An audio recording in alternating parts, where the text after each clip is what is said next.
पूरी दुनिया को जब अंग्रेज हमारे देश को छोड़ के गए, अंग्रेजों ने जाते जाते कहा था कि ये तो हम थे जो 100-125 साल तक भारत के ऊपर हमने राज करके भारत को एक साथ रखा। अब देखना हमारे जाने के बाद इनसे अपना देश नहीं चलने वाला, इन लोगों से भारत एक साथ नहीं रहेगा। ऐसे अंग्रेजों को भी लग रहा था, पूरी दुनिया को लग रहा था। दोस्तों आज 70 साल हो गए, भारत एक साथ भी है और खूब तेजी से तरक्की भी कर रहा है, और उसका केवल एक कारण है, हमारे देश का ये संविधान। ऐसे देश का संविधान लिखना जिसमें इतने सारे धर्म थे, इतनी सारी भाषाएं, इतनी संस्कृति, इतनी जाति, इतनी विविधता, ऐसे देश का संविधान लिखना कोई आसान काम नहीं था। बाबा साहब अंबेडकर ने पूरी दुनिया के संविधान पढ़े, सारे देशों के संविधान पढ़े, जहां से जो जो अच्छा मिला वो सारा उन्होंने इस संविधान के अंदर डाला, और इतना शानदार संविधान बाबा साहब अंबेडकर ने हम लोगों को दिया।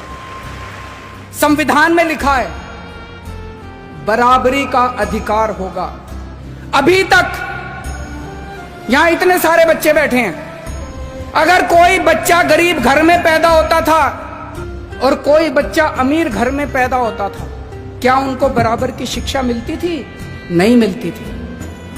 तो क्या बराबरी का अधिकार था? नहीं था।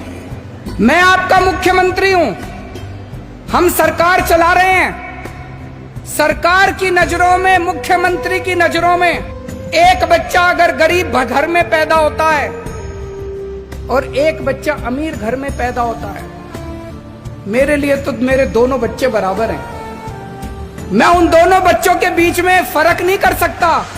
तो इसीलिए जब हमारी सरकार बनी, हमने अपने सामने सबसे पहला लक्ष्य रखा कि इस गरीब के बच्चे को भी अच्छी शिक्षा दिला के रहेंगे हम लोग।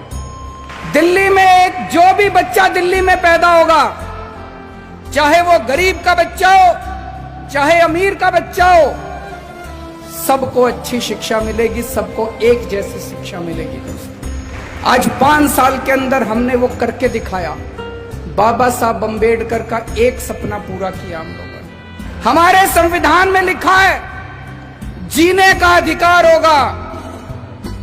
पहले गरीब आदमी के घर अगर कोई बीमार होता था, वो सरकारी अस्पताल में जाता था, सरकारी अस्पताल में इलाज का बुरा हाल था।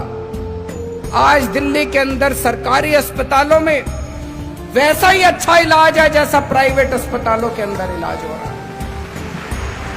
लोगों को हमने जीने का अधिकार दिया।